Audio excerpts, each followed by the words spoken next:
Anda akan menyaksikan program Live Update. Selamat menyaksikan.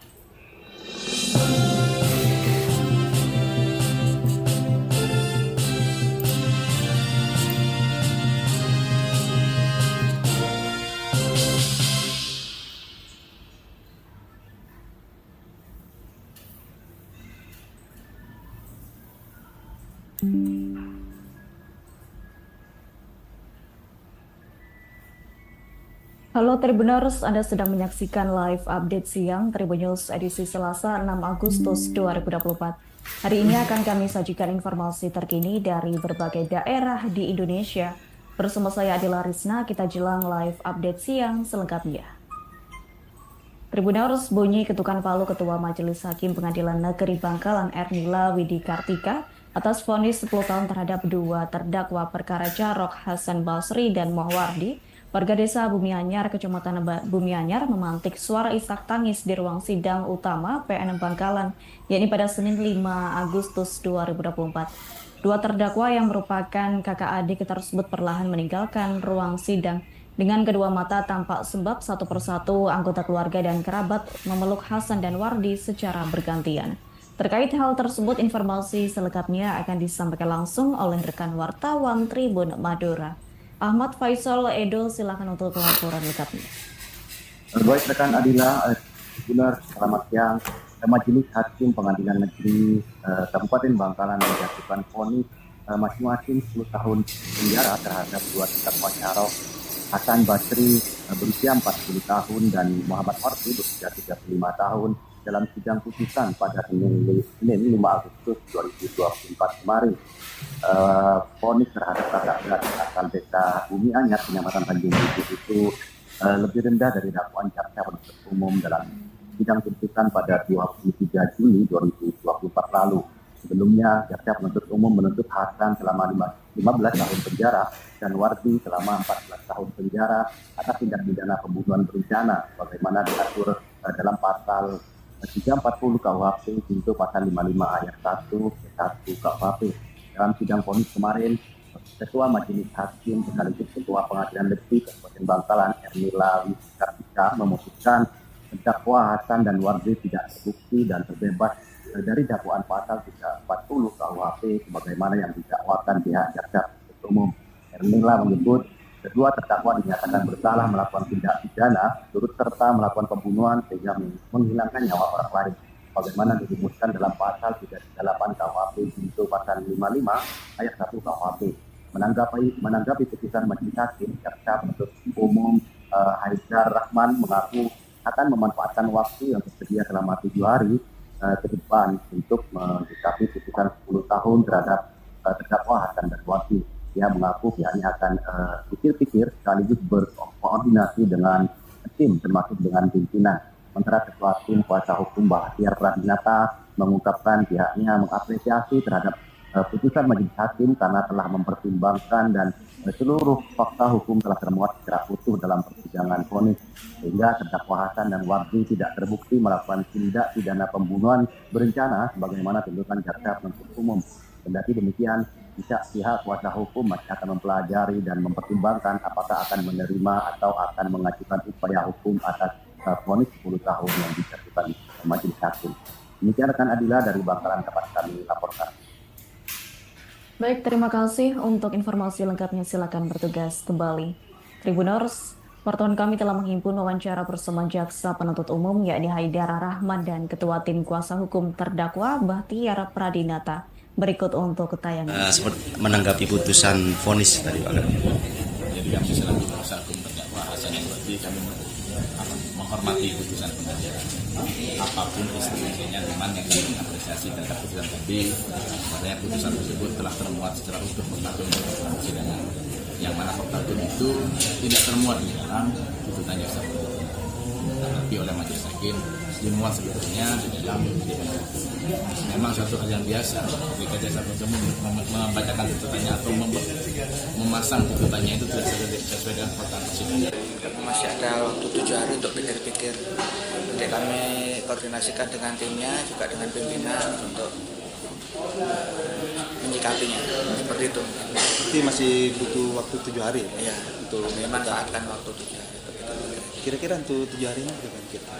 Ada untuk longgar waktunya bisa diturunkan atau dinaikkan?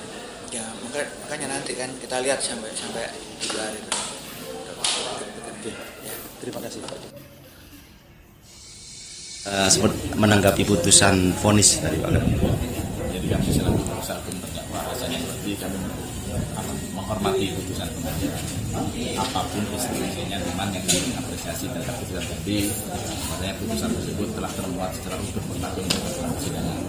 Yang mana fakta hukum itu tidak termuat di dalam tuntutan jaksa penuntut umum, tetapi oleh majelis hakim dimuat sebetulnya di dalam memang suatu hal yang biasa ketika jaksa penuntut umum membacakan tuntutannya atau memasang tuntutannya itu tidak sesuai dengan fakta persidangan. Tetapi kembali lagi kepada majelis hakim. Alhamdulillah majelis hakim di sini telah mempertimbangkan seluruhnya sehingga terdakwa Hasan ini. Tribuners BPBD Kota Palangkaraya mencatat awal Agustus 2024 ini sudah ada 47 kejadian kebakaran hutan dan lahan atau karhutla yang ada di Kota Palangkaraya. Adapun 47 kejadian karhutla tersebut terjadi sepanjang tahun 2024 ini atau dari bulan Januari hingga Agustus 2024. Diketahui PLT Kepala Pelaksana BPBD Palangkaraya Hendrikus Satria Budi mengatakan dari 47 kejadian tersebut total lahan yang terbakar mencapai 19,69 hektar. Terkait hal tersebut, informasi selengkapnya akan disampaikan langsung oleh rekan wartawan Tribun Kalteng. Herman, silakan untuk laporan lengkapnya. Ya baik, terima kasih. Pertama-tama saya ucapkan selamat siang kepada Tribuners dimanapun Anda berada. Ya benar sekali bahwa Badan Penanggulangan Bencana Daerah atau BPBD Kota Palangkaraya mencatat hingga tanggal 5 Agustus 2024 lalu sudah ada 47 kasus kejadian karhutla atau kebakaran hutan dan lahan yang ada di Kota Palangkaraya. Dan dari informasi yang didapat, 47 kasus kejadian karhutla tersebut terjadi sepanjang tahun 2024 ini atau dari 1 Januari 2024 hingga 5 Agustus 2024. PLT Kepala Pelaksana BPBD Kota Palangkaraya Hendrikus Satria Budi mengatakan dari 47 kasus kejadian karhutla tersebut total lahan yang terbakar mencapai 19,69 hektar. Dirinya juga mengatakan sebagian besar kejadian karhutla yang terjadi di Kota Palangkaraya tersebut terkonsentrasi di Kecamatan Jekang Raya dengan 33 kejadian, kemudian disusul di Kecamatan Pahandut dengan 5 kejadian, Sebangau dengan 6 kejadian, Bukit Batu dengan 3 kejadian, dan Rakumpit belum ada kejadian karhutla. Hendrikus juga mengatakan cuaca yang kering dan panas membuat lahan mudah terbakar. Sementara masih banyak masyarakat yang tidak sadar akan pentingnya kelestarian lingkungan. Dirinya pun menyikapi kondisi yang menjadi agenda tahunan BPBD Kota Palangkaraya ini, yang mana telah melakukan berbagai upaya untuk mencegah dan menanggulangi karhutla yang ada. Dirinya juga mengatakan BPBD sudah melakukan sosialisasi dan edukasi kepada masyarakat, patroli dan pengawasan di daerah karhutla serta urusan siapa apa bisa ambil sendiri. Untuk Masalahnya Pak Ketum Pak Edi. tidak lupa juga mengimbau kepada seluruh masyarakat untuk meningkatkan kewaspadaan dan berperan aktif dalam mencegah terjadinya karhutla. Dan terakhir, dirinya juga menegaskan kepada masyarakat yang khususnya yang berada di Kota Palangkaraya harus sadar bahwa karhutla tidak hanya merugikan lingkungan tetapi juga dapat membahayakan kesehatan dan keselamatan jiwa. Baik, sekian yang dapat saya informasikan. Kembali ke studio. Baik, terima kasih untuk informasi lengkapnya. Silakan bertugas kembali. Jajaran Polres Sorong berhasil menciduk ketiga warga Kabupaten Sorong, Papua Barat Daya karena diduga menanam ganja di kebun. Kapolres Sorong AKBP Edwin Parsarwan mengatakan 3 orang tersebut berinisial YPD 27 tahun, NYM 24 tahun, dan AK 24 tahun. Kronologi awal pada Kamis 1 Agustus 2024, yakni sekira pukul 16 WIT, tim operasi Satres Narkoba Polres Sorong mendapat informasi dari tim Resmob Malawili yang berhasil mengamankan pria berinisial NYM. Terkait hal itu, informasi selengkapnya akan disampaikan langsung oleh rekan wartawan Tribun Sorong.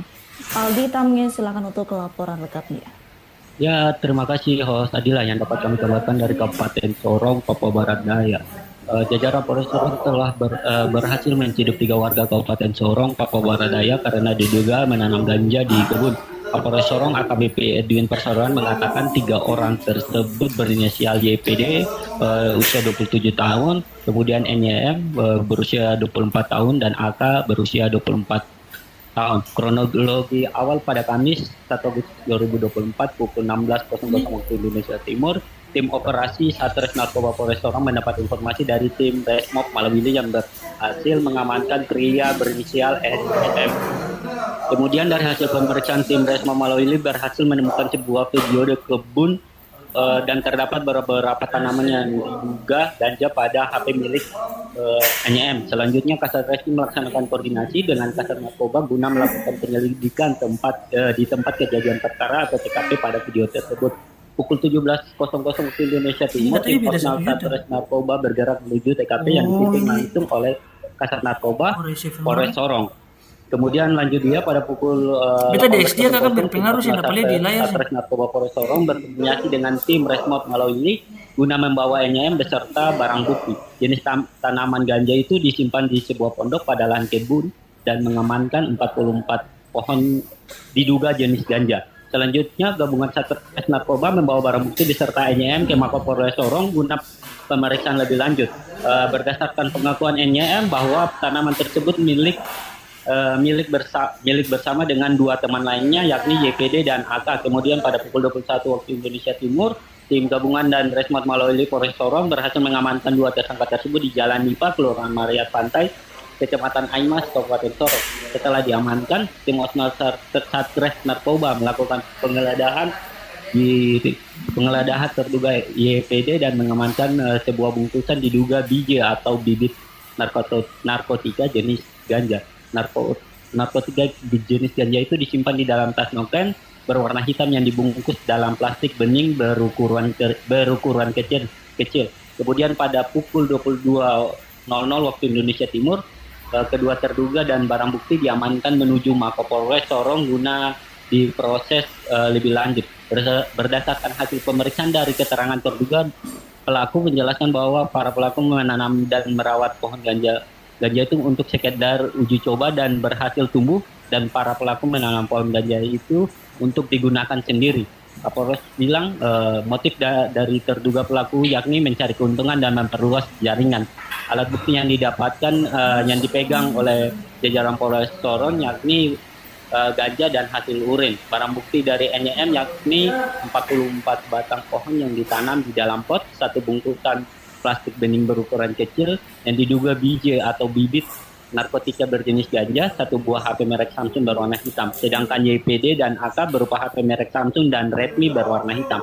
Para terduga pelaku dikenakan pasal 114 ayat 2, junto pasal 111 ayat 2 Undang-Undang Nomor 36 tahun 2009 tentang narkotika. Ancaman pidana bagi pelaku tersebut penjara seumur hidup atau pidana paling singkat 6 tahun dan paling lama 20 tahun. Demikian host Adila yang dapat kami kabarkan dari Kabupaten Sorong, Papua Barat Daya.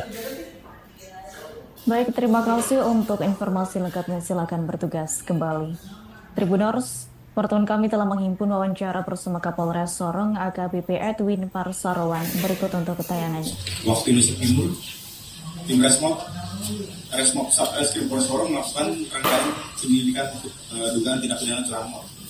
Jadi berawal dari penyelidikan dugaan tindak pidana curanmor, dan mereka berhasil mengamankan terduga DPO pelaku kasus tersebut yang terjadi bulan Desember tahun 2023 di daerah Maria Pantai, distrik Aimas.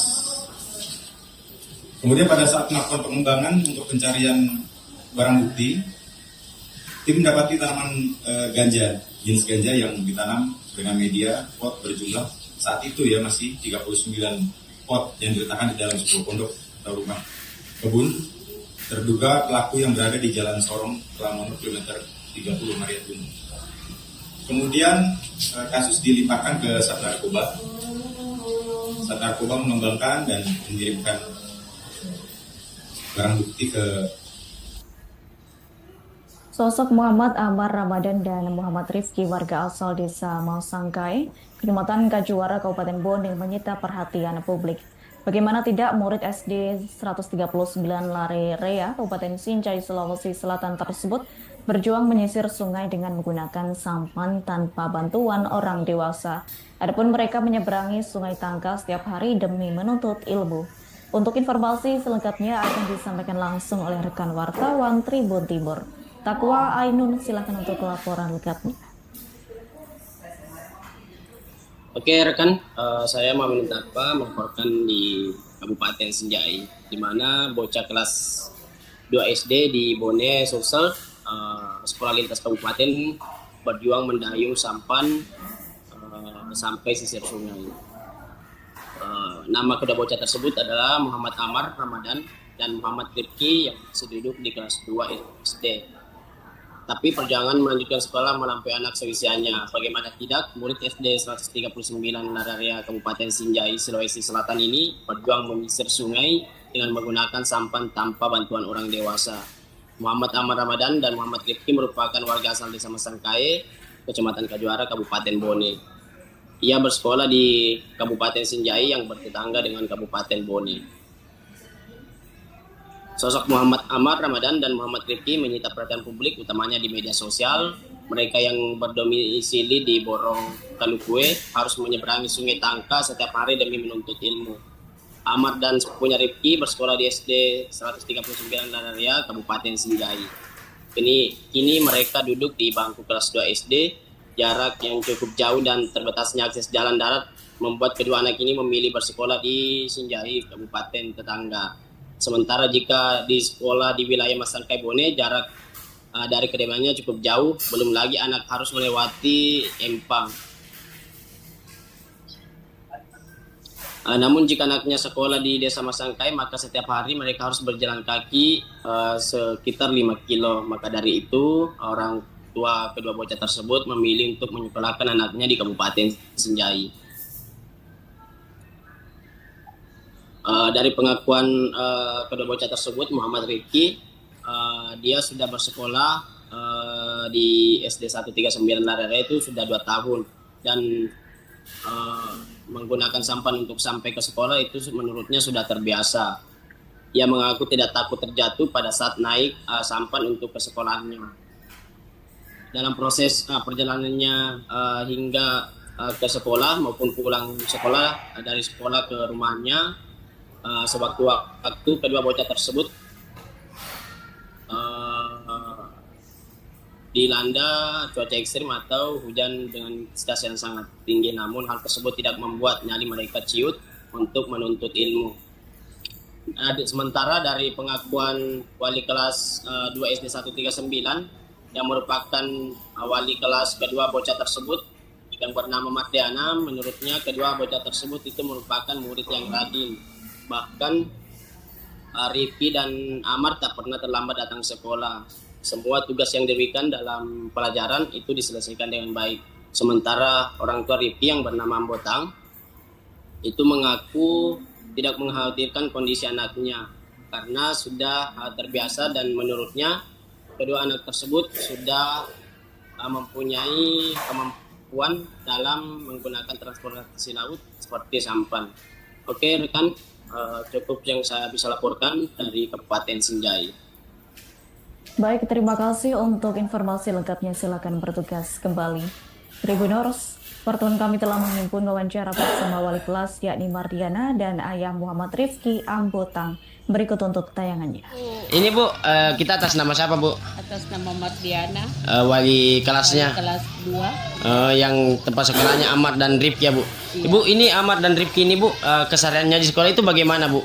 Kesehariannya itu anak rajin. Rajin? Ya, rajin ke sekolah. Jadi walaupun dia jauh dari tempat rumahnya. Dari tempat rumahnya, dia tetap yang biasa yang paling cepat datang. Oh, ini Pong, seberapa tahun nih anak tak Pong lau Mas? sekolah na pakai sampah po? Hampir 2 tahun. Hampir 2 tahun. Iya. Oh, mulai sejak kelas Iya, 1. mulai kelas 1. Tapi memang tak ajari puang untuk naik sampah itu atau bagaimana puang? Terus bagaimana dia bisa tahu? Oh, mungkin tapi sering tajak. Dia ke apa namanya? Mandi. Dia biasanya naik sampah. Oh, tapi kalau kita pekerjaan Tribuners, jembatan Wariori di distrik Side, Kabupaten Manokwari, Papua Barat dalam kondisi nyaris ambruk, yakni pada Senin 5 Agustus 2024. Jembatan tersebut merupakan satu-satunya penghubung antara distrik Masni dan distrik Side di Kabupaten Manokwari. Diketahui pada Senin 5 Agustus 2024, sejumlah orang sedang mengerjakan jembatan darurat untuk menggantikan jembatan Wariori. Terkait hal itu, informasi selengkapnya akan disampaikan langsung oleh rekan wartawan Tribun Papua Barat. Franciscus Irianto, silakan untuk laporan lengkapnya.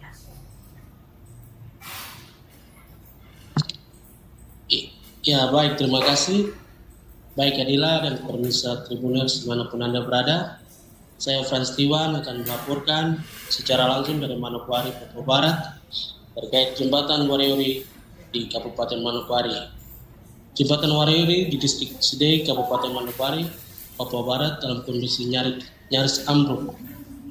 Jembatan ini merupakan satu-satunya penghubung antara 2 distrik, yakni distrik Masni dan distrik Side di Kabupaten Manokwari. Berdasarkan pantauan Tribun, hari ini sejumlah orang sedang mengerjakan jembatan darurat untuk menggantikan jembatan Wariori. Jembatan Wariori rusak akibat banjir di Sungai Wariori pada pertengahan bulan Maret tahun 2024 lalu. Pada pertengahan Juli, sebagian warga berinisiatif untuk menambal sementara jembatan tersebut. Sudin Waramui, warga kampung Mongfora, distrik Side mengatakan kerusakan jembatan itu membuat bahan pokok dan BBM mulai naik. Bahan pokok yang kenaikan harganya paling dirasakan ialah beras ukuran 10 kilo itu mencapai 380.000. Akibatnya jembatan rusak, usaha warung makannya tidak beroperasi lagi. Ia juga berharap agar pengendara atau pemotor atau mobil yang melewati mengurangi beban atau muatan saat melintasi jembatan. Sudin juga mengingatkan agar para pengendara tetap waspada dan berhati-hati melintasi jembatan Wariori. Menurutnya, kerusakan jembatan Wariori membuat perekonomian lumpuh distrik Side. Selama 3 bulan terakhir, harga 9 pokok itu naik secara signifikan. Ya, baik, terima kasih. Demikian laporan dari Manokwari. Saya kembalikan Adila di studio. Baik, terima kasih untuk informasi lengkapnya. Silakan bertugas kembali. Tribuners, bengkel Auto Style di Jalan Frans Lamboraya, Kelurahan Tua Kedaun Merah, Kecamatan Oebobo, Kota Kupang terbakar sekira pukul 11 WITA. Pada Senin 5 Agustus 2024, kebakaran itu mengakibatkan sebuah mobil dan barang-barang lain di dalam bengkel tersebut terbakar. Kebakaran itu pun dilaporkan mengakibatkan kemacetan panjang di ruas jalan tersebut. Untuk informasi selengkapnya akan disampaikan langsung oleh rekan wartawan Pos Kupang. Ray Rebon, silakan untuk laporan lengkapnya. Baik, terima kasih rekan Adila. Selamat siang Tribuners. Dapat saya laporkan bahwa bengkel Auto Style di Jalan Frans Lamboraya, Kelurahan Tua Kedaun Merah, Kecamatan Obo, Kota Kupang, Provinsi Nusa Tenggara Timur terbakar sekira pukul 11 WITA pada Senin 15 Agustus 2024 kemarin. Kebakaran itu mengakibatkan sebuah mobil dan barang-barang lain dalam bengkel itu terbakar. Kebakaran juga menyebabkan kemacetan panjang di ruas jalan tersebut.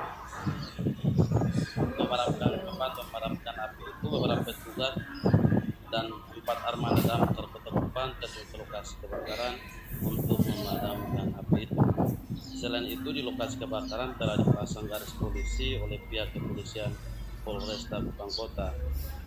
Ronald sudah sampai ke Jombang saat itu si kejadian dan pihaknya belum mengetahui secara persis penyebab terbakarnya bengkel. Dia juga mengatakan dirinya bersama dengan rekan lainnya berupaya untuk memadamkan api yang hampir membakar bengkel dua lantai itu. Dalam proses penanganan pemadam api, pihaknya cukup mengalami kendala terutama karena asap tebal dari ban yang terbakar, di mana kurang lebih 1 jam mereka padamkan api pada bengkel itu. Sementara itu, dari pihak kepolisian, Polresta Kupang Kota, Kombes Pol Aldinan Erja Manurung yang diwawancarai mengatakan pihaknya masih melakukan lidik terbakarnya bengkel itu.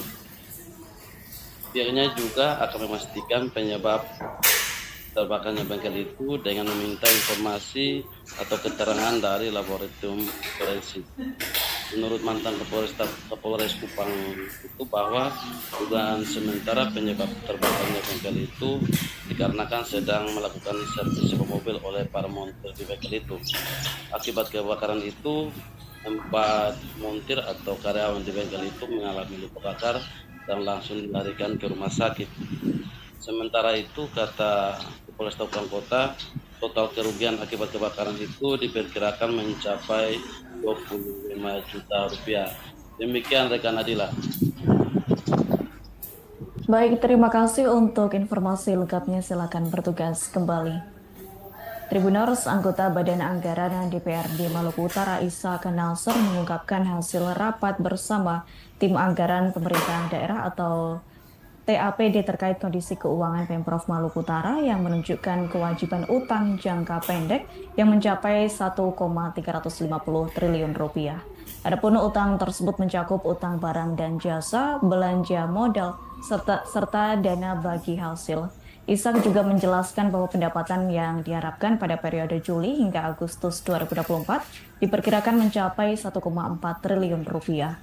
Untuk informasi selengkapnya akan disampaikan langsung oleh rekan wartawan Tribun Ternate. Samsul Sardi, silakan untuk laporan lengkapnya. Ya, terima kasih rekan Adila di studio dan Assalamualaikum warahmatullahi wabarakatuh. Tribuners di mana saja berada, kembali lagi bersama saya Samsul Sardi, wartawan Tribun Ternate melaporkan terkait dengan hasil rapat Banggar DPRD Provinsi Maluku Utara dengan TPAD Provinsi Maluku Utara terkait dengan pembahasan utang Pemprov Maluku Utara yang saat ini telah terdata mencapai 1,9 triliun dan saat ini juga utang tersebut dalam tahap pembahasan untuk cari solusi agar secepatnya Pemprov bisa menyelesaikan. Sehingga dari pihak Banggar, Ishak Nasr selaku anggota Banggar menyatakan bahwa utang ini akan secepatnya diselesaikan pada tahun 2025 dengan saat ini telah menyelesaikan untuk mencari solusi untuk pembayaran mulai dari APBD di 2024 dan sisanya dibayar pada tahun 2025 terus. Itu sudah menjadi menurut saya sudah menjadi kesepakatan antara Banggar dengan TPAD untuk bagaimana segera menyelesaikan utang tersebut, sehingga di tahun ini sejumlah pekerjaan belum bisa dinyatakan untuk dilakukan membayar untuk tahun 2024 untuk bagaimana pihak utara lebih fokus untuk menyelesaikan utang-utang yang terbawa dari tahun 2022 sampai saat ini. Bahkan politisi Nasdem ini juga memastikan bahwa hutang ini juga akan terbawa sampai di gubernur terpilih nanti pada tahun 2025 bagi siapa saja yang menjadi gubernur terpilih Provinsi Maluku Utara pilkada November nanti, pastikan juga akan mendapatkan proses pembayaran hutang ini terbinas.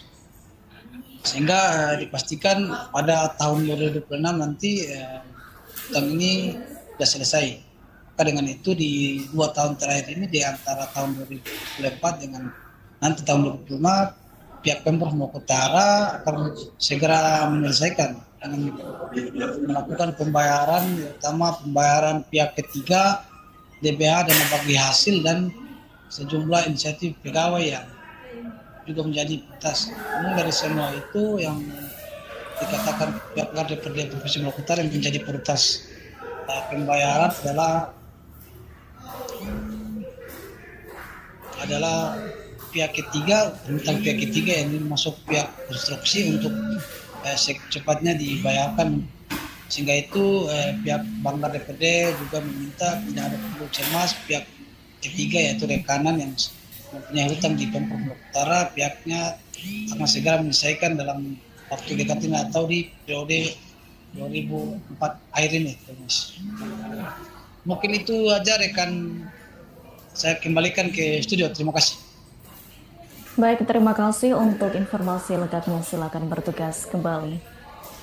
Kesiapan terhadap pelaksanaan Pilkada pada 27 November 2024 di Kabupaten Puncak, Papua Tengah berjalan lancar. Adapun PJ Bupati Puncak, Nenu Tabuni, mengatakan terkait kesiapan seperti pembiayaan atau NPHD dari pemerintah terhadap pelaksanaan Pilkada sudah dilakukan, termasuk terkait antisipasi keamanan Kamtipmas juga sudah dilaksanakan. Untuk informasi selengkapnya akan disampaikan langsung oleh rekan wartawan Tribun Papua. Calvin Elwis Erari, silakan untuk laporan lengkapnya. Baik Adila dan juga Tribunas, memang benar terkait dengan kesiapan pelaksanaan Pilkada khususnya di Kabupaten Puncak di Provinsi Papua Tengah ini tampaknya juga sudah berjalan baik dan lancar, di mana semua tahapan pun berlangsung sesuai dengan jadwal yang telah ditentukan. Nah, di sini juga PJ Bupati Puncak, Nenu Tabuni, mengatakan bahwa soal kesiapan yang dilaksanakan itu seperti soal NPHD atau anggaran yang disiapkan kepada penyelenggara maupun pengawas itu sudah diberikan oleh pemerintah Kabupaten Puncak sendiri. Kemudian soal antisipasi keamanan pun juga sudah dilakukan, dan sementara juga mungkin menurut dia nantinya ke depan akan lebih lagi mereka akan melakukan koordinasi-koordinasi yang berkaitan dengan hal-hal teknis nantinya dalam pelaksanaan. Dan itu juga Nenu menyampaikan bahwa jadi mungkin sekarang ini tinggal melakukan koordinasi supaya bagaimana nantinya ke depan pelaksanaan Pilkada 2024 di Kabupaten Puncak pun juga dapat berjalan sukses. Selain itu Nenu pun juga menyampaikan, tidak lupa menyampaikan dan mengajak kepada masyarakat di Kabupaten Puncak untuk dapat ikut terus menyukseskan pelaksanaan Pilkada nantinya pada beberapa waktu ke depan. Demikian Adila dan juga Tribunas. Baik, terima kasih untuk informasi lengkapnya. Silakan bertugas kembali. Tribuners, wartawan kami telah menghimpun wawancara bersama PJ Bupati Puncak, Nenu Tabuni. Berikut untuk tayangan. Kami dari Kabupaten Puncak tadi sudah laporkan bahwa persiapan pemilihan kepala daerah dan wakil kepala daerah yang dilaksanakan oleh KPU dan Bawaslu pemerintah daerah sesuai dengan tahapan dan jadwal sebagian besar sudah dilaksanakan. Ya, sebagian besar sudah dilaksanakan. Yaitu pertama tahapan ya. Tahapan yang kedua terkait dengan NPHD itu terkait dengan pembiayaan oleh pemerintah, juga mengantisipasi keamanan saat pilkada, penerapan logistik sebagian besar sudah dilaksanakan. Terakhir itu hanya tingkat koordinasi kesiapan pada pilkada mendatang nanti. Jadi intinya kita sudah melaporkan. Memang saya menyampaikan terima kasih tadi kepada Pak PJ Bupati sebelumnya, yaitu Bapak Tobing sebagai Sekda sekarang, bersama KPU, juga kepada Bawaslu, juga kepada Pak Kapolres, Pak Dandim. Semua tahapan itu mereka sudah laksanakan.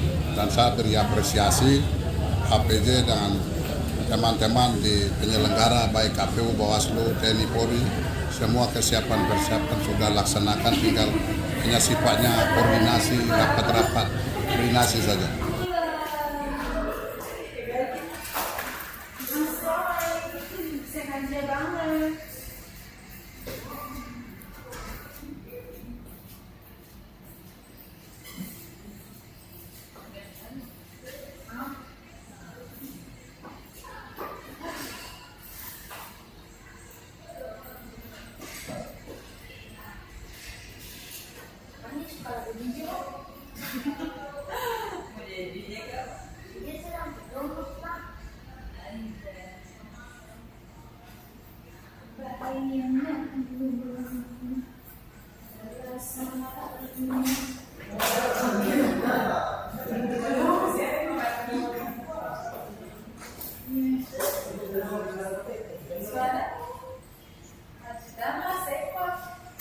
Tribuners, pasien kanker yang tengah menjalani kemoterapi di RSUD Dr. Hai Yusuf mengeluhkan layanan kemoterapi untuk diagnosis limfoma saat ini tak lagi ditanggung BPJS Kesehatan. Imbasnya pasien kemoterapi harus membayar mandiri. Atas hal itu, salah seorang pasien Nugraha Putra saat ini memilih untuk menunda sementara kemoterapi kedua. Untuk informasi selengkapnya akan disampaikan langsung oleh rekan wartawan Tribun Kaltara. Andi Pausia, silakan untuk laporan lengkapnya. Ya, baik rekan Tribuners, bersama saya Andi melaporkan dari Kota Tarakan, Provinsi Kalimantan Utara.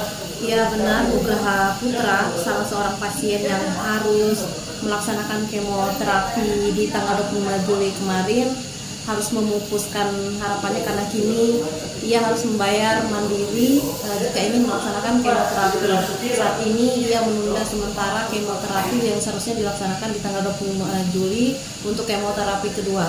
Menurut diagnosis dokter sendiri, ia menderita tumor koli dan dia sarankan harus dilakukan bedah atau dibiopsi. Dan memang hasilnya sudah keluar pada tanggal 28 Mei 2024 kemarin, didiagnosis mengalami kanker atau disebut limfoma, dan hasil pemeriksaan lab kedua sendiri ia mengalami kanker ganas atau limfoma koli, dalam bahasa medisnya kategori stadium 1.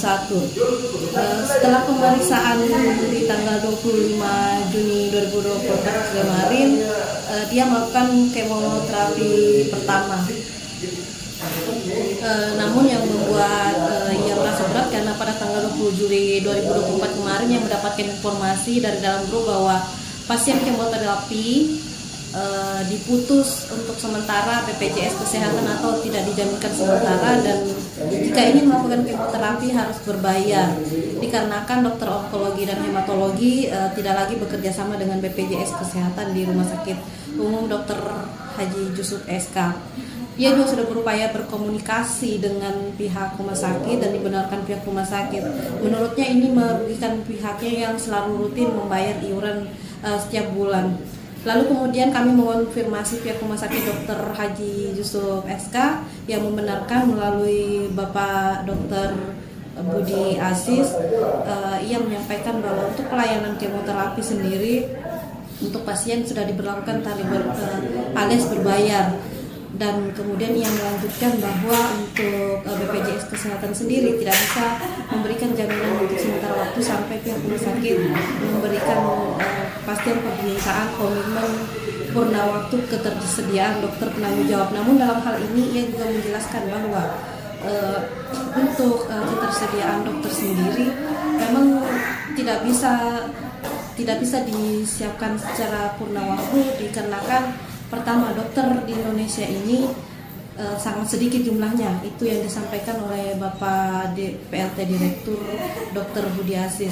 Kemudian jika ingin bekerja full time seperti di daerah Jawa, itu tidak bisa disamakan kondisinya. Lalu ia juga menyampaikan bahwa memang saat ini pihaknya sudah ada perbantuan dokter spesialis penyakit dalam, konsultan hemato-onkologi dan spesialis bedah konsultan onkologi yang didatangkan. Dan juga memang setiap tahun juga sudah dilakukan pendidikan lanjutan untuk dokter spesialis sehingga untuk memenuhi ketersediaan dokter. Namun memang salah satunya adalah saat ini ada satu dokter yang dinilai memang melakukan pelanggaran karena ia yang tercatat sebagai PNS di Kaltara justru melaksanakan praktiknya di luar Kaltara, dan saat ini pihaknya juga sudah melakukan peneguran dan pihaknya menyerahkan kepada pihak BKD Provinsi Kaltara. Sementara itu dari BPJS Kesehatan sendiri kami konfirmasi melalui Kepala BPJS Kesehatan Bapak Yusef Eka Darmawan juga membenarkan bahwa pihaknya hanya mengikuti aturan, maka manakala dari pihak rumah sakit tidak bisa menyiapkan dokter yang bisa bekerja secara purna waktu atau full time sebagaimana aturan dalam BPJS sendiri dan perjanjian kerjasama, tentu pihaknya juga tidak bisa memberikan jaminan, dan ini juga keputusan dari BPJS dari pusat. Namun dalam hal ini kami konfirmasi kembali bahwa semisal kondisinya di RSUD sendiri tidak bisa purna waktu dokternya melaksanakan seperti sama disampaikan oleh Pak PLT Direktur RSUD Dr. Haji Yusuf SK. Ia menyampaikan bahwa hal ini seharusnya bisa dikomunikasikan, sehingga artinya dalam hal ini dari pihak RSUD diminta untuk berkomunikasi dengan pihak BPJS Kesehatan, dan untuk nanti apakah bisa diubah kebijakannya bergantung dari jawaban dari BPJS Kesehatan yang ada di pusat. Namun ia meminta sekali lagi bahwa kepada pihak rumah sakit harus mampu menyediakan layanan yang untuk dokternya sendiri mampu bekerja secara purna waktu atau full time. Demikian rekan saya melaporkan dari Kota Tarakan, Provinsi Kalimantan Utara. Jadi bukan obat yang dikasih dokter, bukan obat kemonya, tapi obat reaksi daripada pasca kemo itu. Pada rencana menyurati gubernur? Saya tidak mau lebih spesifik ya, saya lebih umum aja ke rumah sakit. Tapi intinya gimana caranya pemerintah provinsi lah bertangkap hal ini. Yang kemoterapi ini memang kendala kami adalah bahwa dokter yang menangani pasien-pasien kemoterapi itu memang dia spesialis konsultan, jadi konsultan onkologi, dan memang ini mencari spesialis onkologi ini di Indonesia pun masih langka, masih susah dicari, bahkan sampai rumah sakit Bogor, kan gampang-gampang nah karena eskalasi itu kan kemarin kejadian dari supervisi ya. Kalau misalnya mereka sudah memberikan jawaban secara resmi, langkah yang dilakukan BPJS apa? Apakah bisa mengubah kebijakan kembali? Tapi kalau kasus ini pernah terjadi di Indonesia di tempat lain juga, Kak? Dan bisa diintervensi. Tribuners Komisi Pemilihan Umum NTB memberikan sosialisasi Pilkada 2024 kepada masyarakat.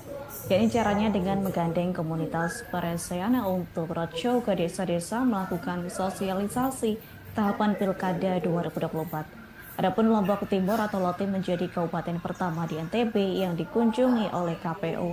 Terkait hal tersebut, informasi selengkapnya akan disampaikan langsung oleh rekan wartawan Tribun Lombok. Ahmad Wawan Sugandika, silakan untuk laporan lengkap. Ya baik, rekan Adila di studio. Selamat siang saya ucapkan bagi Tribuners sekalian dimanapun berada. Perlu saya informasikan, memang menjelang hari pemungutan suara di pemilihan kepala daerah atau Pilkada tahun 2024 ini, ragam cara yang dilakukan oleh Komisi Pemilihan Umum KPU Nusa Tenggara Barat dalam memberikan sosialisasi kepada masyarakat. Nah, satu di antaranya dengan menggandeng komunitas Peresian untuk melakukan roadshow ke desa-desa untuk bagaimana mensosialisasikan tahapan-tahapan Pilkada tahun 2024 ini. Nah, Kabupaten Lombok Timur atau Lotim menjadi kabupaten pertama di Nusa Tenggara Barat sebagai tempat terselenggaranya sosialisasi KPU yang dikemas dalam pertunjukan khas masyarakat Sasak begitu. Dalam hal ini Ketua KPU Nusa Tenggara Barat, yakni Muhammad Walid begitu, mengatakan KPU NTB saat ini konsen untuk terus melakukan sosialisasi dengan bekerja sama begitu dengan lintas komunitas yang menggunakan instrumen pelokalan. Satu di antaranya yakni adalah Peresian itu sendiri, di mana Walid juga menganggap bahwasanya Peresian memiliki filosofi yang patut diikuti masyarakat, pun juga bagi para kandidat atau para peserta yang ikut pada kontestasi politik 5 tahunan, yakni di Pilkada tahun 2024 mendatang. Gitu.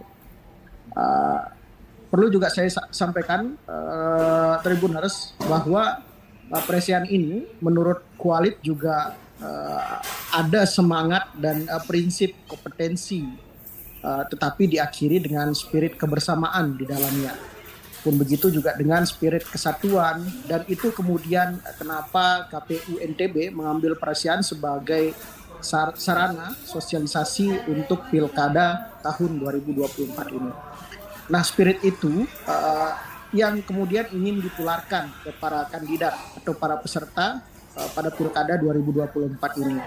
Hingga seyogianya masyarakat dan juga kandidat memiliki pemahaman, walaupun ada pada suasana berkompetisi begitu, namun sportivitas harus terus dijunjung tinggi. Nah, meski demikian, Adila dan Tribuners sekalian, ihwal sosialisasi melalui pentas Presean hanya dilakukan di 1 kabupaten saja dari 10 kabupaten dan kota yang ada di Nusa Tenggara Barat, yakni hanya dilakukan di Kabupaten Lombok Timur. Pada kabupaten lainnya, Tribuners, nantinya KPU NTB akan menggunakan instrumen kelokalan yang yang relevan dengan adat istiadat yang berlaku di setiap provinsi tersebut begitu.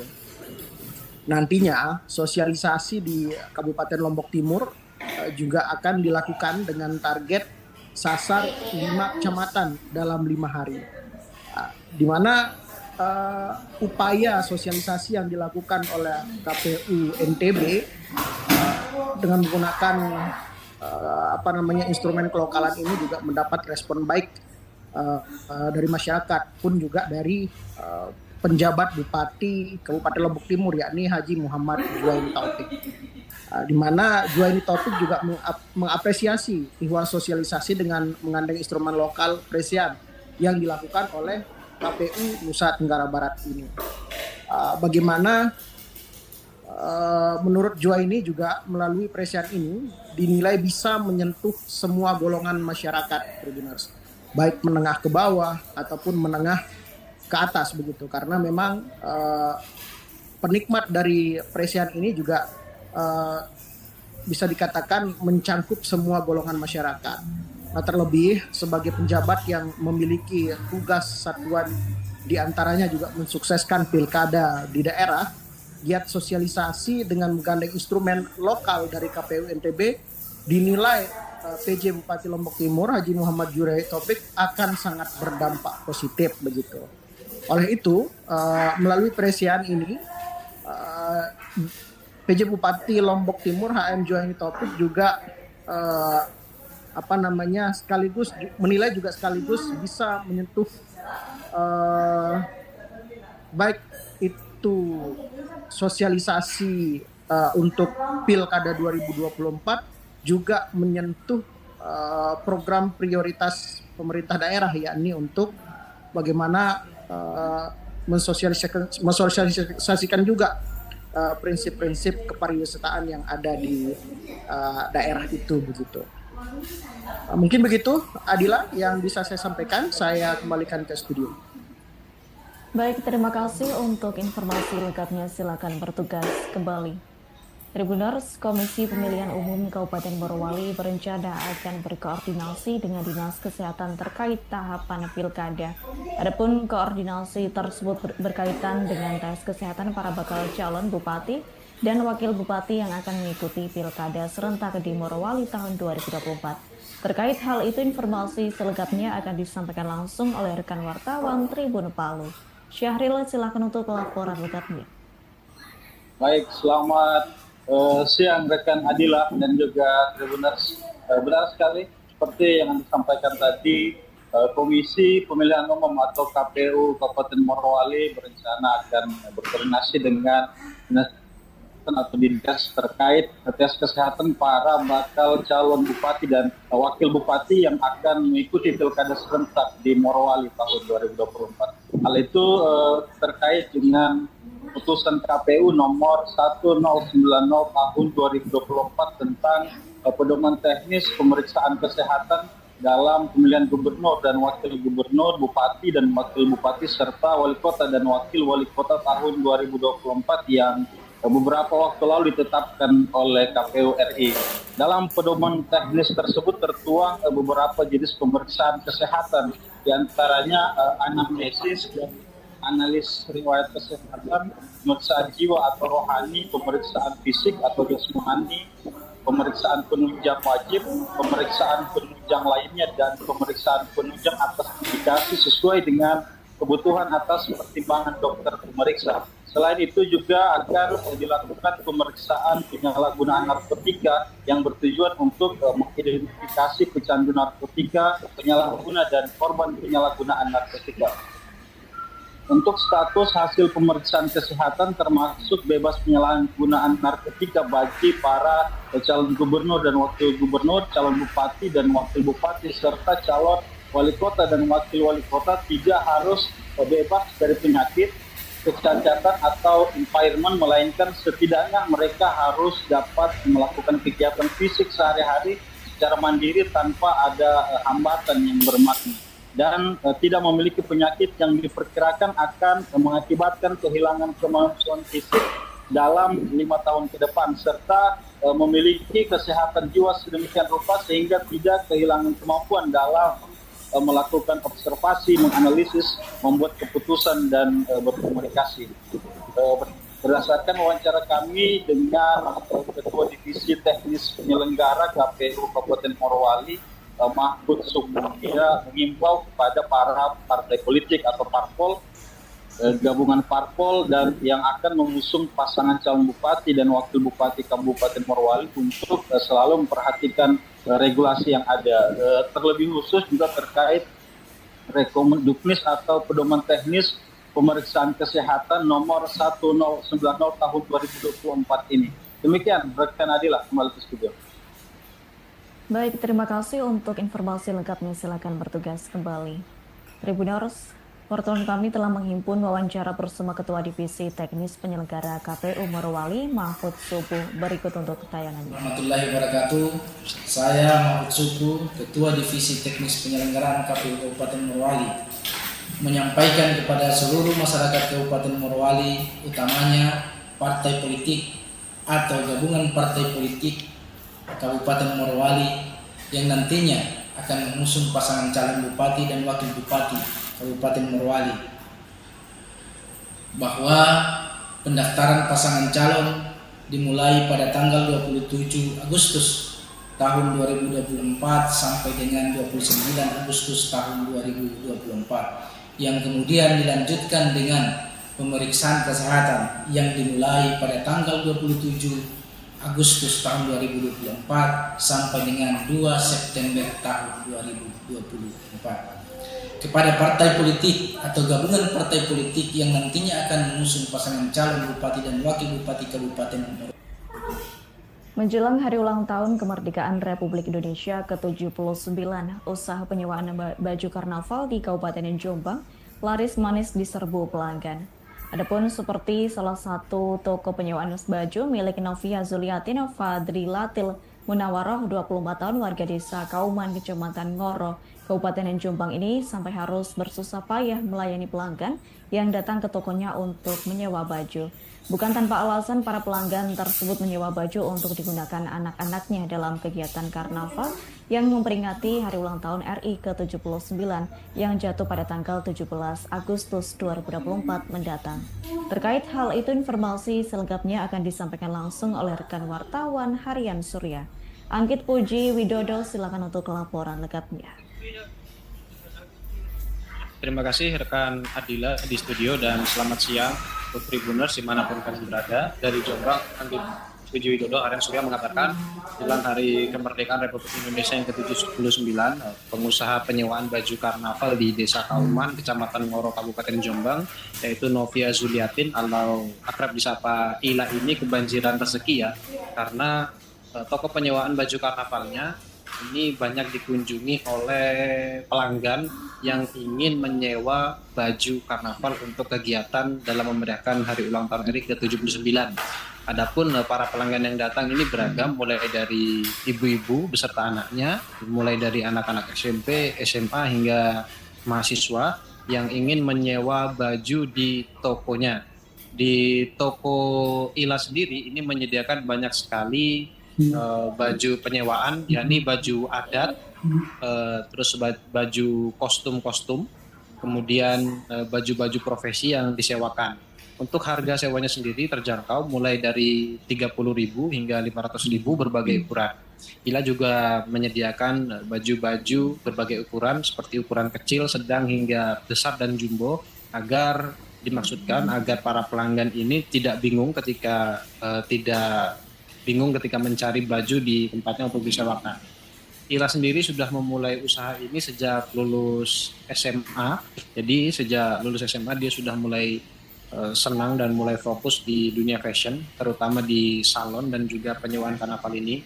Ia melihat peluang untuk membuka bisnis penyewaan baju karnaval ini karena melihat banyak sekali agenda-agenda seperti karnaval dan lain-lain yang tidak mungkin bajunya itu dibeli dan hanya dipakai sekali. Karena itu ia berinisiatif untuk membuka jasa penyewaan baju karnaval yang disewakan itu bisa 1 hari, 2 hari, bahkan 1 minggu. Rata-rata pelanggan yang datang ke sini adalah pelanggan tetap maupun orang-orang yang melihat dari media sosialnya Ila.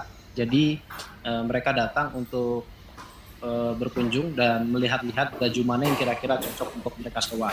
Penyewanya juga tidak hanya anak-anak, ada dari ibu-ibu juga dan juga remaja dan juga sampai orang dewasa.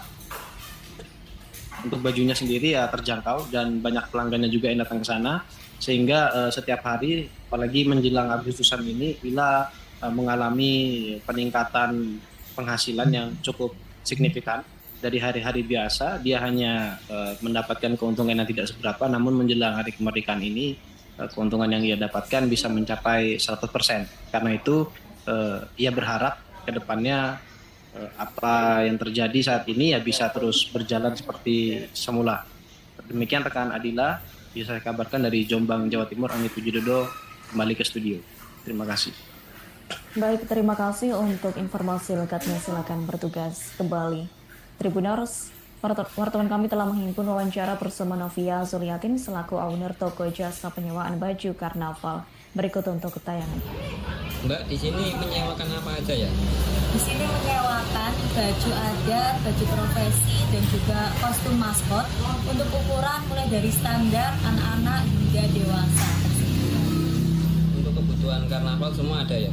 Untuk semua kebutuhan di salon kami semuanya memfasilitasi. Dan juga kalau seandainya tidak ready di salon ini, maka bisa request asalkan jauh-jauh hari untuk diredikan. Mbak, untuk harga sewanya mulai dari berapa sampai berapa? Untuk harga sewa itu tergantung jenis kostumnya. Apa yang membedakan jasa sewa kostum karnaval di sini dengan yang lain? Di kostum sewaan ini sangat lengkap, untuk ukurannya juga sangat lengkap, maka customer bisa langsung datang ke sini untuk memilih dan mencoba terlebih dahulu. Dan jika ukuran yang diadakan, yang diredikan tidak tersedia, maka menjelang perayaan Hari Ulang Tahun RI ke-79 di Ibu Kota Nusantara atau IKN, seluruh hotel di Penajam Pasar Utara dipesan oleh tamu kenegaraan. Salah satu yang merasakan dampaknya yakni The Ritz Hotel Penajam. General Manager The Ritz Hotel Penajam, Santrina, mengatakan bahwa hotelnya dipesan oleh tamu dari Kementerian Koordinator Bidang Pembangunan Manusia dan Kebudayaan. Terkait hal itu, informasi selengkapnya akan disampaikan langsung oleh rekan wartawan Tribun Kaltim. Nita Rahayu, silakan untuk laporan lengkapnya. Ya baik, Adila dan Tribuners, dapat kami laporkan dari Kabupaten Penajam Pasar Utara bahwa jelang perayaan HUT RI ke-79 di Ibu Kota Nusantara, seluruh hotel di Penajam Pasar Utara dipesan oleh tamu-tamu kenegaraan. Salah satu yang merasakan dampaknya yakni The Ritz Hotel Penajam. Sejak 15 hingga 18 Agustus 2024, seluruh kamar The Ritz Hotel Penajam penuh. General Manager atau GM The Ritz Hotel Penajam, Sandri, mengatakan bahwa hotelnya dipesan oleh tamu dari Kemenko PMK. Kondisi itu lantas membuat harga setiap kamar juga ikut mengalami kenaikan. Jika sebelumnya harga kamar dibanderol 450 hingga 500 ribu per malam, maka pada momentum ini harganya naik menjadi 650 ribu per malam. Namun demikian, Sandri yang sekaligus Ketua Perhimpunan Hotel dan Restoran Indonesia atau Penajam mengatakan bahwa semua harga kamar hotel di PPU yang tergabung dalam PHRI ikut mengalami kenaikan. Untuk di hotel lainnya, rata-rata kenaikannya mencapai 10 hingga 20%. Total ada sebanyak 350 kamar dari 11 hotel yang ada di PPU dan sudah penuh dengan pemesan. Semua pemesannya adalah tamu yang berasal dari kementerian. Hanya saja dapat kami sampaikan bahwa belum semuanya melakukan pembayaran di awal, sehingga masih ada kemungkinan hotel yang tidak dibayar sebelum 10 Agustus 2024 masih bisa terjual ke pihak lain. Hal itu diakui Sandri karena saat ini pun tamu-tamu yang akan datang saat upacara perdana di Ibu Kota Nusantara masih ramai yang menanyakan ketersediaan kamar hotel di PPU. Fenomena ini juga cukup disyukuri oleh para pelaku bisnis perhotelan karena okupansi hotel di PPU naik ke 1000% dengan adanya momentum HUT RI perdana di Ibu Kota Nusantara. Mereka berharap imbas pembangunan IKN dapat menghidupkan perekonomian pada sektor perhotelan dan tidak hanya di Sepaku, tetapi juga di daerah terdekatnya. Demikian Adila. Baik, terima kasih untuk informasi lengkapnya. Silakan bertugas kembali.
Tribuners, antusias supporter tim sepak bola Arema FC yakni Aremania sangat meriah saat menyambut kedatangan tim kesayangannya tiba di Kota Malang.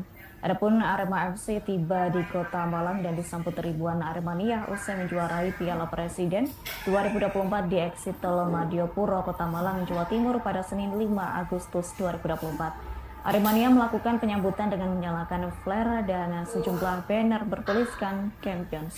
Terkait hal itu, informasi selengkapnya akan disampaikan langsung oleh rekan wartawan Surya Malang.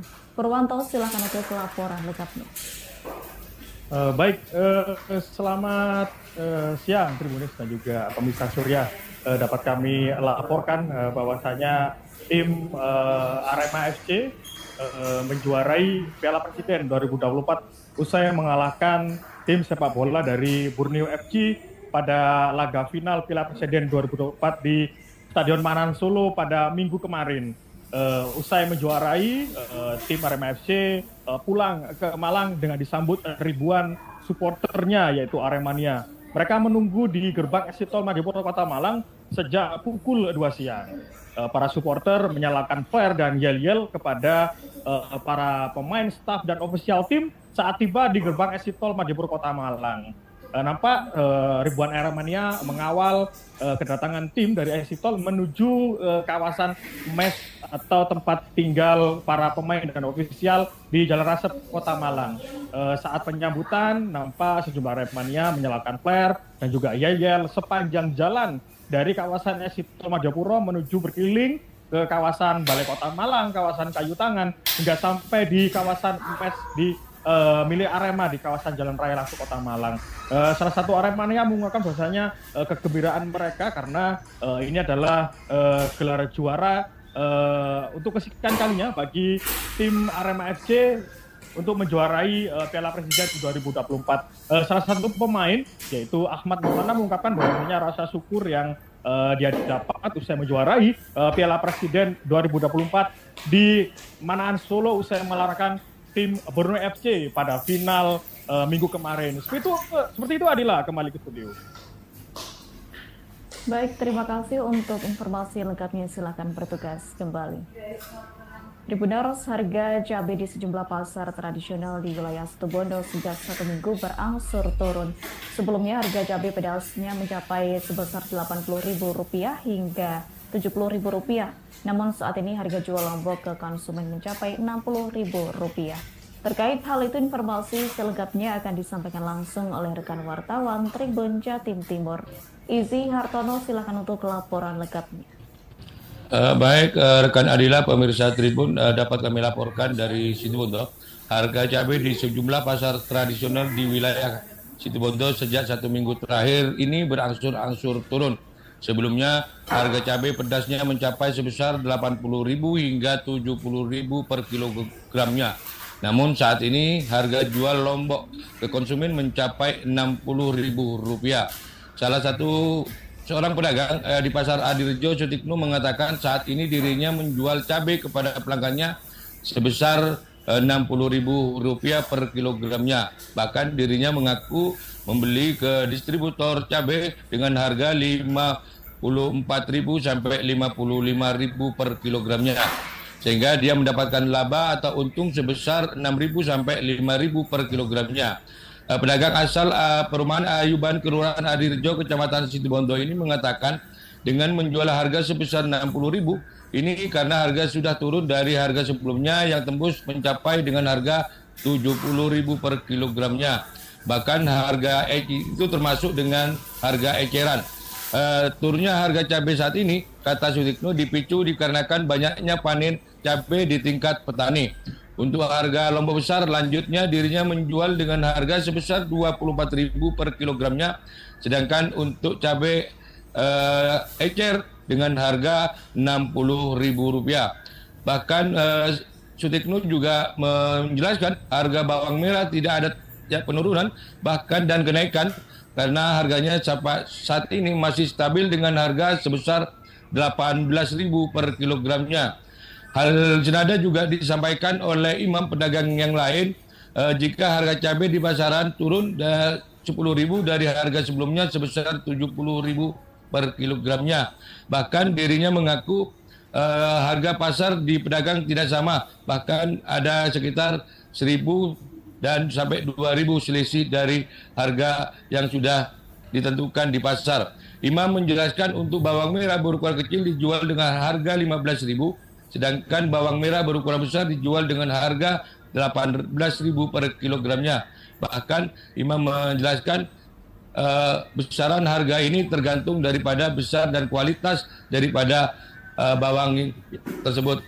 Saat ditanya cabai, Imam mengatakan agar cabai tidak rusak, dirinya mengipas dengan menggunakan kipas angin karena untuk menghilangkan air yang telah lama terbungkus, sehingga dengan begini maka cabai yang akan dijual tetap berkualitas dan segar. Demikian rekan Adila, kami laporkan dari Situbondo. Baik, terima kasih untuk informasi lengkapnya. Silakan bertugas kembali. Tribuners, wartawan kami telah menghimpun wawancara bersama seorang pedagang yakni Sutikno dan pedagang Imam. Berikut untuk tayangannya. Ini jual. Ya, kalau harga lombok sekarang, kalau jualnya saya 60. Ngambilnya berapa ngambilnya? Kalau ngambilnya 54, 55 itu harga. Itu turun atau naik? Turun. Sebelumnya berapa harganya? Sebelumnya sempat saya ngecil 70 ya? Ya. 1 minggu yang lalu berarti? 1 minggu yang lalu, ya. Kira-kira apa penyebab turunnya sekarang, Pak? Turunnya berhubung panen banyak. Harga lombok per kilonya 60 ya. Turun berarti ya? Turun. Sempat naik. Kemarin 70. Untuk bawang merah yang kecil berapa ini? 15. Yang besar ini? Besar 18. 18 ya. Itu kenapa di lomboknya di kipas? Lama digresik, ini basah. Basah ya.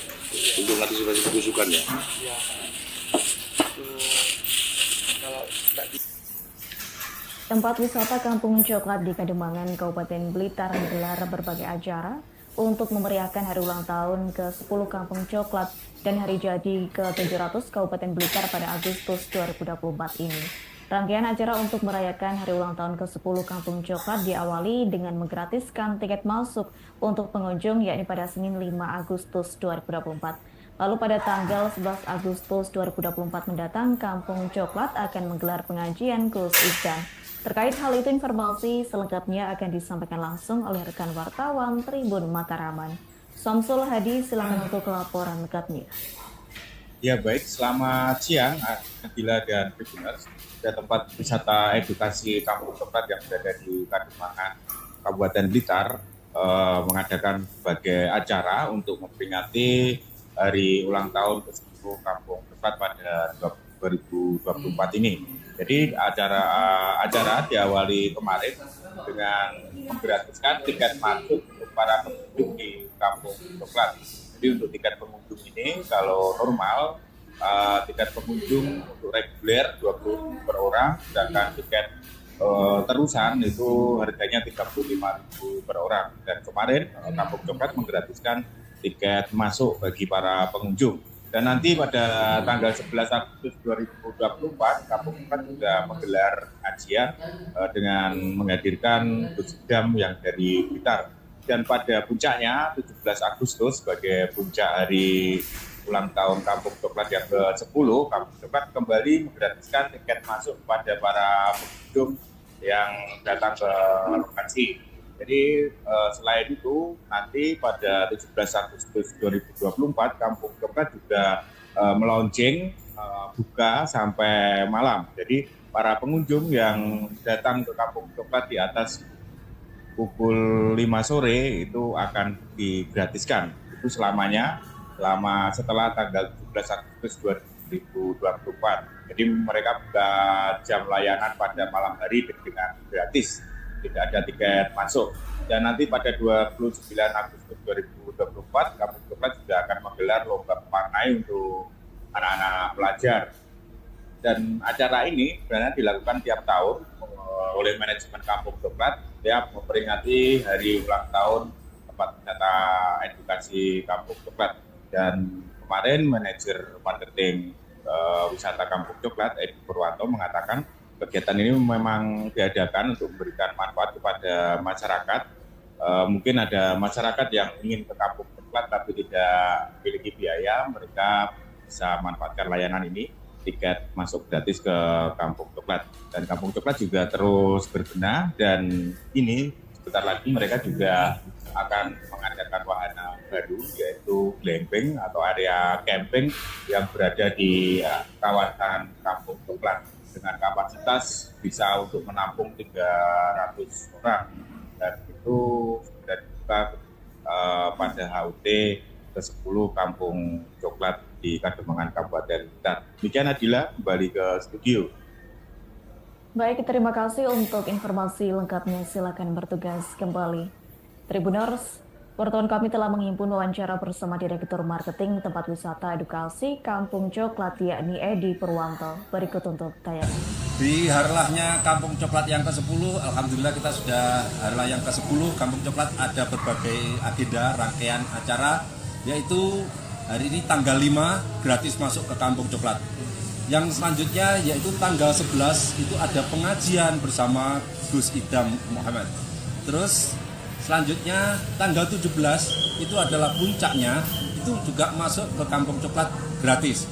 Dan mulai tanggal 17 itu jam 5 sore itu sudah gratis sampai kita buka sampai malam. Jadi launching itu tanggal 17 Agustus itu kita launching buka sampai malam hari. Jadi jam 5 sore itu gratis masuknya, seterusnya ini. Ya, terus tanggal 29 Agustus itu ada kegiatan mewarnai untuk TK dan PAUD. ini yang gratis tiket masuknya aja atau seperti apa sih? Tiket masuknya saja yang gratis. Berapa biasanya Pak? Tiketnya berapa biasanya? Kalau tiket masuknya itu 20.000 untuk reguler, 35.000.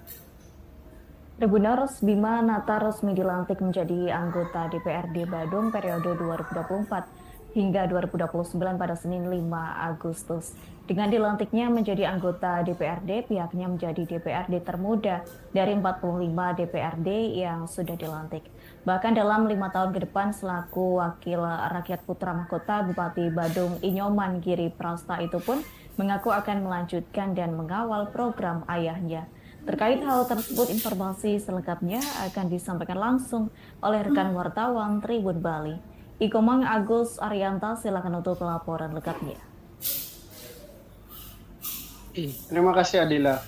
Bisa saya laporkan dari Kabupaten Badung, Bali, bahwa pelantikan DPRD Kabupaten Badung telah berlangsung pada 5 Agustus 2024. Pada pelantikan itu terdapat 45 DPRD Kabupaten Badung yang dilantik langsung oleh Pengadilan Negeri Denpasar.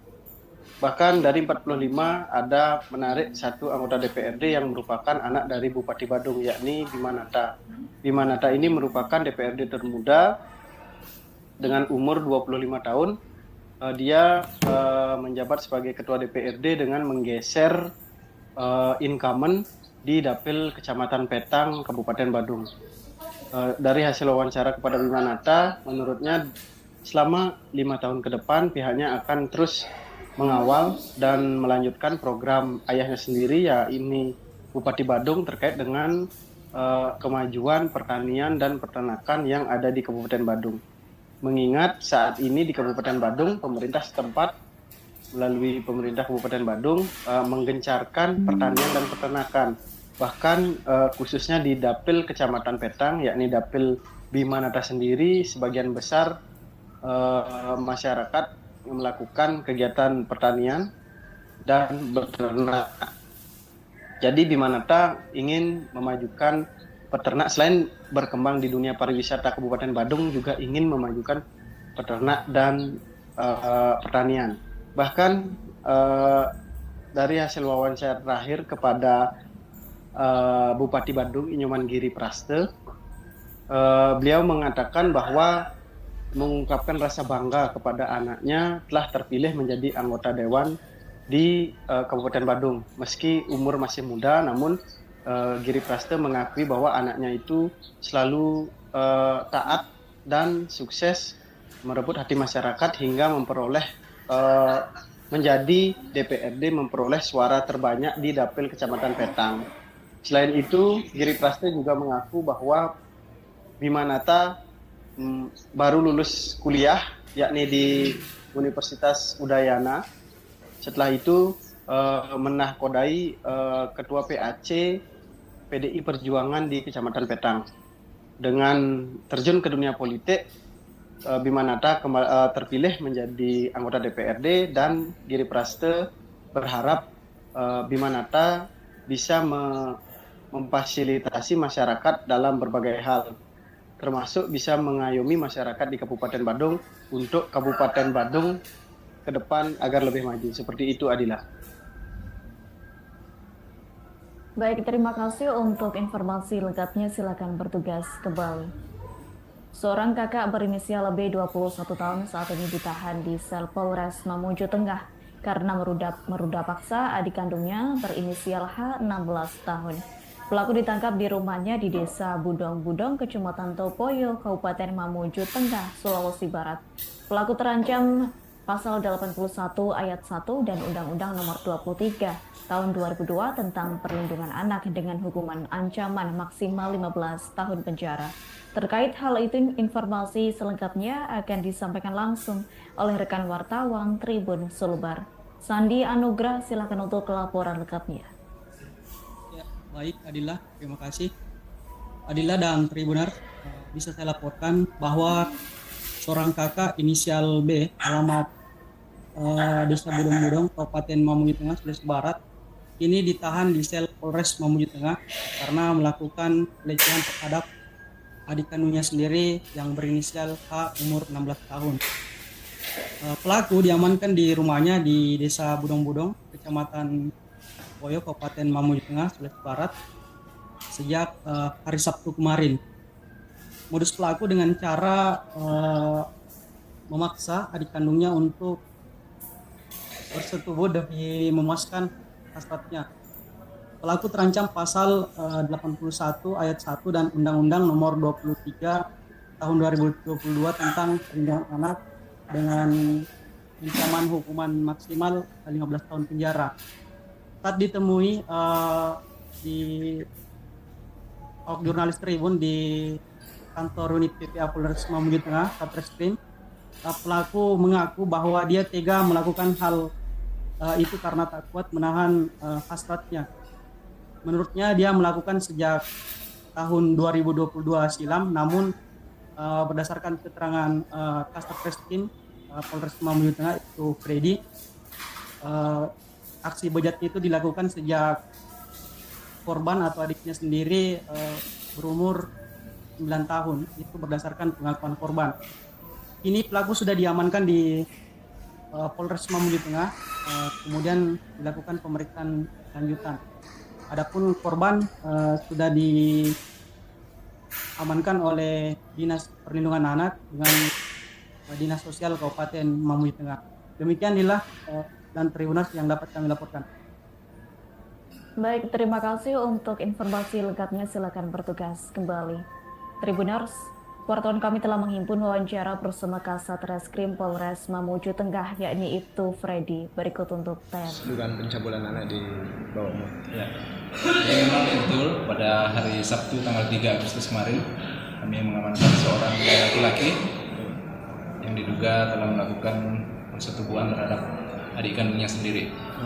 Tepatnya di salah satu dusun di Kecamatan Boyo. Untuk motif sendiri pelaku? Jadi pelaku ini melakukan persetubuhan terhadap adik kandungnya sejak adik kandungnya berumur 9 tahun, yang mana pelaku melakukan pemaksaan ataupun pengancaman terhadap adik kandungnya supaya mau melayani nafsu bejatnya. Motifnya dan? Saat ini pelaku sudah diamankan? Pelaku kami sudah amankan dan sudah kami lakukan penahanan di Rutan Polres Mamuju Tengah. Untuk ancaman hukumannya? Untuk ancaman hukuman sebagaimana dalam Undang-Undang Perlindungan Anak yaitu 5 tahun. Masalah antara SMP Kristen Petra 3 dan SMA Kristen Petra 2 dengan pengurus RW di perumahan Tompo Tika Manyar Tirtosari Surabaya akhirnya menemui titik terang. Adapun kedua belah pihak sepakat berdamai dan menyelesaikan masalah dengan kekeluargaan. Berlangsung sekira 50 menit melalui pertemuan tertutup, kedua belah pihak akhirnya menyetujui beberapa komitmen. Terkait hal itu, informasi selengkapnya akan disampaikan langsung oleh rekan wartawan Tribun Jatim. Bobby Kolowai, silakan untuk laporan lengkapnya. Adila dan Tribuners dimanapun berada, Wali Kota Surabaya Eri Cahyadi akhirnya turun tangan begitu untuk menengahi konflik antara warga perumahan Tompo Tika dengan sekolah Petra. Dalam pertemuan yang berlangsung di kediaman salah satu ketua RW di perumahan tersebut yang berlangsung hari Senin kemarin ya, tanggal 5 Agustus 2024, kedua belah pihak sepakat untuk mengakhiri polemik iuran keamanan yang berlangsung sejak bulan Maret lalu. Untuk diketahui bahwa polemik kedua belah pihak sempat viral begitu di media sosial setelah Wakil Wali Kota Surabaya Armuji mempertemukan kedua belah pihak dan berakhir dengan kebuntuan begitu. Untuk diketahui bahwa kedua belah pihak ini mempermasalahkan adanya iuran keamanan yang mana pada tahun ini begitu iuran keamanan yang awalnya senilai 32 juta rupiah kemudian naik menjadi 35 juta rupiah. Pihak Petra menilai bahwa iuran tersebut cukup besar dibandingkan nilai yang lebih pantas yaitu 25 juta. Sedangkan pihak RW menilai bahwa iuran tersebut merupakan nilai yang wajar karena 35 juta tersebut diperuntukkan untuk biaya keamanan security begitu, 40 orang security yang mana terdiri dari gaji, kemudian BPJS dan kas keamanan. Namun berdasarkan hasil kesepakatan kemarin, akhirnya diambil keputusan bahwa pihak Petra nantinya tidak membayar begitu ya, tidak lagi membayar iuran, namun mereka diwajibkan untuk memenuhi sejumlah hal lainnya. Di antaranya adalah ikut membersihkan fasilitas umum atau FASUM, yakni POSEM yang ada di perumahan tersebut. Nantinya Petra akan bertanggung jawab untuk membersihkan eceng gondok di sungai begitu yang melintas di tidak jauh di kawasan itu. Kemudian pihak Petra juga nantinya akan menerjunkan tim keamanan secara sendiri gitu ya, yang nantinya akan ikut berjaga di 8 pos atau 8 gerbang pos keamanan di perumahan ini. Nantinya mereka juga akan membantu begitu proses transport atau lalu lintas ya, sehingga bisa mengurangi antrian kendaraan saat jam keberangkatan maupun kepulangan siswa. Biasanya pada saat-saat keberangkatan maupun kepulangan siswa ini terjadi tumpukan kendaraan yang menimbulkan macet di dalam perumahan ini. Wali Kota Surabaya berharap bahwa dengan adanya pertemuan ini dan kesepakatan tersebut, polemik kedua belah pihak bisa diselesaikan dan tidak lagi menjadi konsumsi masyarakat seperti beberapa waktu terakhir. Demikian Adila dan Tribuners. Baik, terima kasih untuk informasi lengkapnya. Silakan bertugas kembali. Tribuners, pertemuan kami telah menghimpun wawancara bersama Wali Kota Surabaya Eri Cahyadi dan Ketua RW 4 Kelurahan Menur Pumpungan yakni Lulu Lili Ala Jufri Hasan. Berikut untuk tayangannya. Gimana Pak Wali? Alhamdulillah hari ini kita sudah bertemu dengan RW warga Komoditas sekaligus juga dengan perwakilan dari daerah. Alhamdulillah tadi bertemu, kita gayu, kita guyon. Ternyata pertemuan ini